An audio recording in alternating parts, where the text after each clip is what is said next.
Gilles Ilunga, bonjour. Bonjour madame. Que faisiez-vous le 1er juin 2010, c'est-à-dire le jour de la mort de Floribert Chebeya et Fidel Bazana? On nous a appelés, moi j'étais toujours de repos à la maison, on nous a appelés à l'inspection générale de la police. Qui est-ce qui vous a appelé? Le colonel Daniel Mkalai, parce que moi j'ai travaillé toujours avec lui, et Christian Goye. Il y avait eu 2 appels. Et qu'est-ce qu'ils vous ont dit exactement? Ils nous ont dit qu'il y a une mission qu'on va effectuer. On va effectuer là l'inspection générale. Restez toujours stand-by, on va vous communiquer après. Mais on vous a pas dit quel était l'objet de cette mission? Non. Donc vous arrivez à l'inspection générale de la police, et quand est-ce que vous voyez arriver le véhicule de Floribert Chebeya et de Fidel Bazana? Ok, 16h30, presque 17h. On a vu une voiture Mazda. Mazda de couleur, si je ne me trompe pas, il y a longtemps, couleur grise. On a vu 2 personnes qui sont venues là au bureau. Je croyais qu'ils sont des invités toujours là à la direction générale de la police. Il y a un monsieur qui est sorti dans la voiture. Il est parti là en haut, là où il y a le protocole. Après, nous attendons toujours. Vers 18h à 19h, presque 19h au moins les quarts ou quoi. Nous étions au nombre de 6 éléments, plus le major, ça fait 7. Le major Christian nous a dit d'amener les chauffeurs de Chebeya. On l'amène dans mon véhicule, là je conduisais, à Defender, couleur blanche, à Defender du colonel Daniel Mkalai. Lorsqu'on a terminé à travailler, on a terminé à l'étouffer. C'était dans mon véhicule, on était Jacques Mugabo et sa dame. Il a tué toujours dans l'inspection générale. Après, on attend encore son chef. Lui aussi, on lui a étouffé toujours dans l'inspection générale de la police. Floribert Chebeya, mais c'était dans une autre voiture. Oui, une autre Jeep. La police canine. Hein. Et qui est-ce qui a tué Floribert Chebeya? Il y avait Jacques Mugabo, Bruno Slotti et Doudou Ilunga.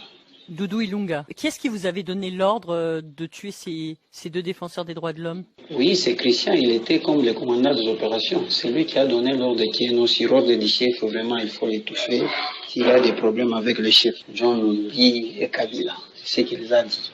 Ils vous ont dit qu'il fallait les tuer parce que ils avaient des problèmes avec le général Numbi et le président de l'époque, Joseph Kabila. Oui.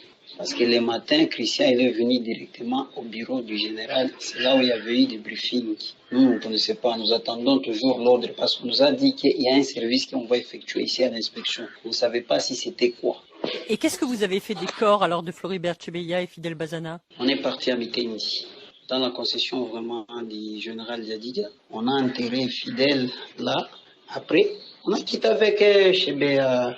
Plus ou moins aux 2 kilomètres de là où nous étions, là où on avait enterré Fidel Bazana.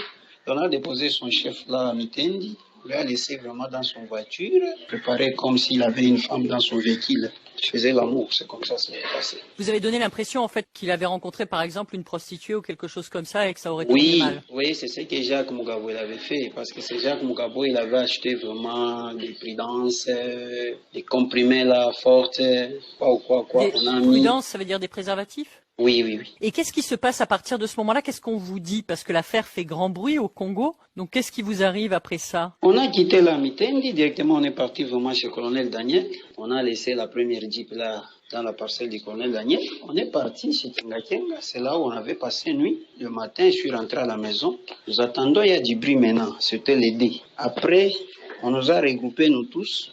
Nous étions là chez le général. Le général Numbi, hein? Oui, c'est lui toujours à Gombela en ville. C'est là où nous étions. Les 3 ou 4, c'était vers 2 heures du matin. Le général a pris son jeep, il a donné à son chauffeur là, sa jeep de commandement de l'escorte là. On est parti à l'aéroport, on a trouvé un cargo Transair, on nous attend. Nous étions moi, Ergile, Christian Goyi et Jacques Mugabo et sa dame. Vous êtes envoyé où exactement? Directement à Lubumbashi. On a quitté Lubumbashi, on nous a pris toujours au pied d'avion pour nous amener directement dans la ferme du général Numbi. Est-ce que le général Numbi ou Christian Goy vous ont parlé de cet assassinat une fois que vous vous êtes retrouvé dans sa ferme au Katanga? Nous parlons toujours avec Christian Goy, le général nous évite à tout moment. Il nous évite, nous parlons avec Christian toujours. On nous a mis là, nous étions toujours dans la surveillance de Christian et les autres officiers qui étaient toujours à Lubumbashi là, qui travaillaient avec le général John Numbi. Un certain temps, on a vu qu'il est non. On nous a répartis toujours dans la brousse, toujours au Katanga, Kakanda, Kambove, Likasi, Mulungwishi, toujours dans la brousse. Moi, j'étais à la police des mines, c'est là où on nous a mis, à la police des mines, nous tous. Nous étions toujours contrôlés, nous étions pris en otage. Et qu'est-ce qui a fait que vous ayez fui? L'Afrique arabe a publié nos photos sur les sites. Le blog Africarabia. Oui, il a publié. Christian, il nous a appelés, avant on l'arrête, il nous a appelés nous tous vraiment chez lui, à la résidence.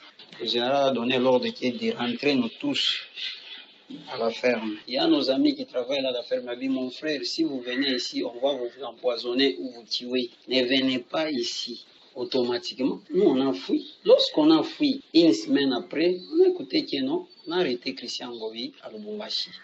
C'est pas pour échapper à la justice que vous avez fui, c'est parce que vous craigniez pour votre vie. Non, on a fui la justice. Si on te prend que tu vas avouer, lui il va te tuer. Le général Numbi. Oui, la justice nous cherche vraiment. Il n'y a pas moyen de faire autrement. C'est pour ça que je me dis que non, je vais alerter la communauté internationale. Si la justice congolaise arrive à vous sécuriser ou même arrive à vous interroger à l'étranger où vous vous trouvez à l'heure actuelle, est-ce que vous seriez prêt à répondre à un magistrat congolais qui viendrait vous poser des questions? Si un magistrat vraiment à l'étranger, qu'il vient à l'étranger pour m'interroger, il n'y a pas de problème. Je suis prêt, on est prêt vraiment. Vous êtes prêt à tout dire? Oui, il n'y a pas à cacher vraiment. Hein? Ergili Lunga, merci. En tout cas, merci madame. Ergili Lunga, bonjour. C'est un grand jour aujourd'hui. La vérité que moi et les enfants, qu'on attendait toujours. La vérité qu'on cherchait pour qu'on puisse connaître qu'est-ce qui s'est passé réellement. Aujourd'hui, nous venons d'écouter cela. Nous venons de lire ça. C'est pour la première fois que je puisse écouter tous ces noms. Que tous ces assassinats soient arrêtés. John Lumbi, il avait fait sciemment de quitter l'inspection générale et de rentrer chez lui parce qu'il savait qu'il avait déjà donné l'ordre qu'on puisse assassiner mon mari. Je demande à la justice congolaise, parce que j'ai déjà écrit à travers mes avocats, qu'on puisse reprendre le procès à zéro. À zéro parce que John Lumbi doit être arrêté. Et Joseph Kabila, parce qu'ils sont cités. La vérité vient de sortir. Qu'est-ce qu'ils vont nous dire encore? Je demande au président de la République, je sais que tu ne peux pas interférer dans les choses de la justice. Mais s'il vous plaît, président de la République, ordonnez s'il vous plaît. Ça fait 10 ans qu'on attendait cette vérité. Président de la République, je sais que tu ne peux pas fouiner, mais moi, je vous demande de dire à la justice de se saisir directement parce que maintenant, là, c'est une flagrance. John Lumbi doit être arrêté.